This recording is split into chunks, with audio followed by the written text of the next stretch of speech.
Hello students, आज हम पढ़ेंगे हैलो एल्केन्स और हैलो एरीन्स की बनाने की सामान्य विधियाँ। सबसे पहला मेथड इसमें होगा अल्कोहलों द्वारा। अल्कोहल सदाबहार यौगिक हैं, ऑलमोस्ट सभी कार्बनिक यौगिक इनसे बनाए जा सकते हैं। तो हैलो एल्केन्स हैलो एरीन्स भी बनाए जा सकेंगे। तो फर्स्ट मेथड हमारा हुआ अल्कोहलों द्वारा। अल्कोहल से हम कई तरीके से हैलो एल्केन्स को बना सकते हैं। में फर्स्ट होगा कि अल्कोहल को हम ट्रीट करते हैं हैलोजन अम्लों से, HX से। रिएक्शन रिवर्सिबल नेचर की होती है।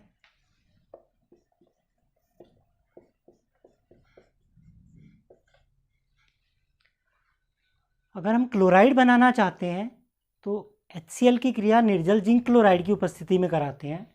जिंक क्लोराइड क्रिया में बनने वाले जल को अवशोषित कर लेगा और अभिक्रिया विपरीत दिशा में नहीं होगी, हमें अधिक मात्रा में उत्पाद मिल सकेगा। एल्किल ब्रोमाइड बनाना हम चाहते हैं, देन हम ट्रीट करते हैं KBr H2SO4 से।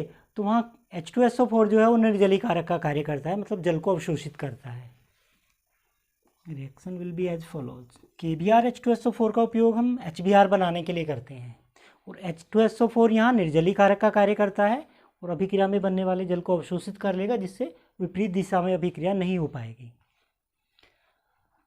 इसके अलावा हम PCl3, PCl5 और SOCl2 को यूज कर सकते हैं। यदि हम फास्फोरस ट्राइक्लोराइड यूज करते हैं, हमारे पास हैलाइड होगा RCl, प्लस में प्रोडक्ट होगा H3PO3, यानी फास्फोरस एसिड बनेगा। अब चूँकि 3Cl है यहाँ पे, सो बैलेंस करने के लिए 3 से मल्टीप्लाई कर लें। Cl5 यूज करते हैं, सेम रिएक्शन होगी, में RCl मतलब हैलाइड बन जाएगा, प्लस में प्रोडक्ट बनेगा POCl3, phosphorus oxychloride and HCl। एक और कंपाउंड जो पॉपुलरली यूज होता है वो है थायोनिल क्लोराइड।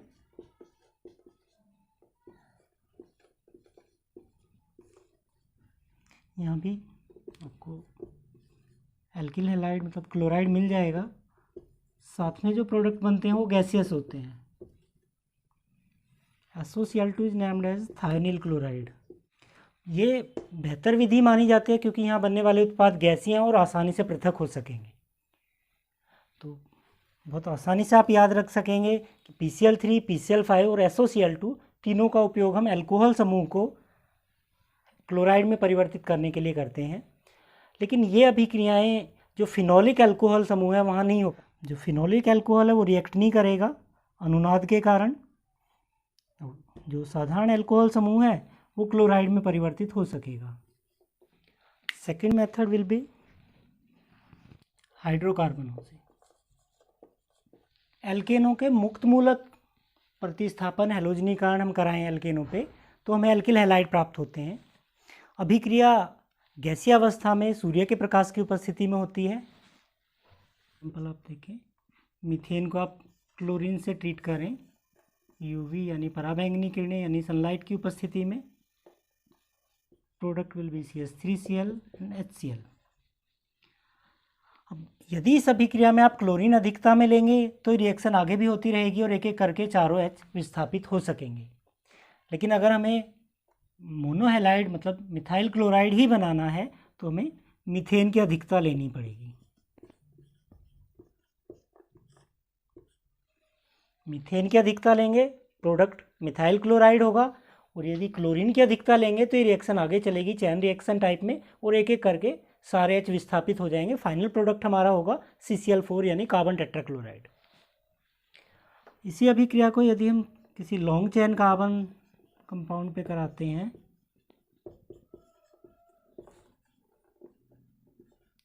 ऐसी स्थिति में जो द्वितीयक हाइड्रोजन है, प्राथमिक द्वितीयक समझते हैं, जो कार्बन एक तरफ कार्बन से जुड़े हैं वो प्राथमिक श्रेणी में आते हैं, और ये मिडिल कार्बन को अगर आप देखें वो दो तरफ कार्बन से जुड़ा है, सो द्वितीयक कार्बन कहलाएगा।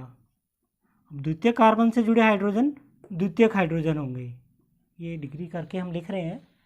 तो ऐसी स्थिति में जो द्वितीयक हाइड्रोजन है वो आसानी से प्रतिस्थापित होते हैं, मतलब ज़्यादा मात्रा में जो उत्पाद बनेगा वो द्वितीयक उत्पाद होगा। मतलब 2 क्लोरोप्रोपेन जो होगा वो हमारा मुख्य उत्पाद होगा। जबकि वन क्लोरोप्रोपेन कम मात्रा में बन सकेगा।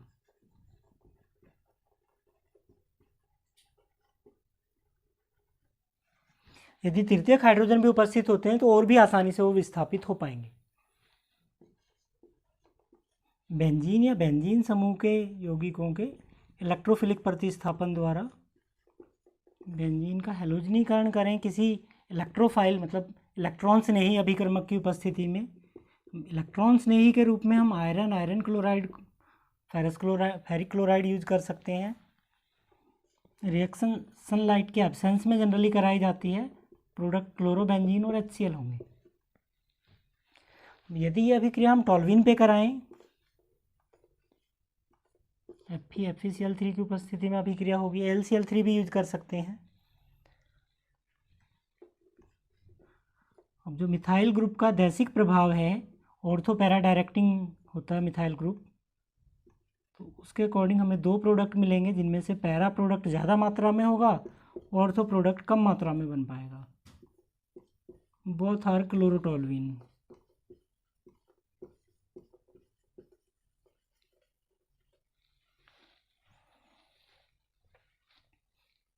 तो ऑर्थो पैरा उत्पादों का जो बनना है वो जो पहले से उपस्थित समूह है उसकी उपस्थिति पर निर्भर करता है।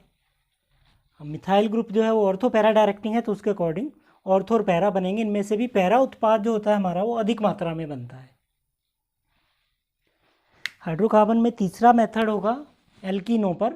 हैलोजन अम्लों के योग द्वारा हम हेलो एल्केन बना सकते हैं। इसके अलावा हैलोजन का योग कराएं तो भी हमें डाई हैलाइड मिलते हैं वहाँ पे। एल्कीन पे आप HX यानी हैलोजन अम्लों का योग कराएं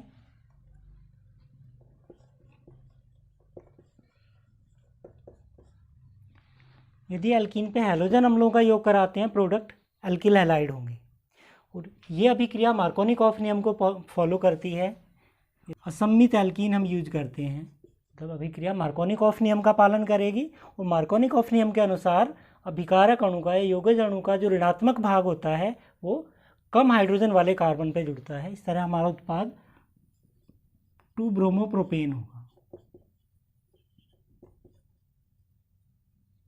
और यह अभिक्रिया मार्कोनिकॉफ एडिशन कहलाएगी। यदि हम इसी अभिक्रिया में 1-ब्रोमोप्रोपेन बनाना चाहें तो हमें एंटी मार्कोनिकॉफ अभिक्रिया करानी पड़ेगी, जिसके लिए हमें पेरोक्साइड की उपस्थिति की आवश्यकता होती है। मतलब अगर इसी अभिक्रिया में हम पेरोक्साइड की उपस्थिति में रिएक्शन कराएं तो जो हमारा उत्पाद होगा वो मार्कोनिकॉफ के विपरीत होगा, यानी 1-ब्रोमोप्रोपेन बन पाएगा। ऐसी स्थिति में हाइड्रोजन कम हाइड्रोजन वाले कार्बन पे जुड़ सकेगा। यदि बेंजोइल पेरोक्साइड मिला दिया जाए तो जुड़ने का क्रम विपरीत हो जाता है और अब ऐसी स्थिति में हाइड्रोजन कम हाइड्रोजन वाले कार्बन पे जुड़ेगा और जो निगेटिव पार्ट है, ऋणात्मक भाग है, वो अधिक हाइड्रोजन वाले कार्बन पे जुड़ सकेगा। सो उत्पाद जो हमारा होगा वो 1-ब्रोमोप्रोपेन या ब्रोमोप्रोपेन होगा, यानी मार्कोनिकॉफ के विपरीत होगा। क्योंकि जो उत्पाद बनता है वो मार्कोनिकॉफ के विपरीत होता है, इसलिए एंटी मार्कोनिकॉफ कहते हैं। और ऐसा पेरोक्साइड की उपस्थिति के कारण होता है, इसलिए पेरोक्साइड प्रभाव भी कहा गया है।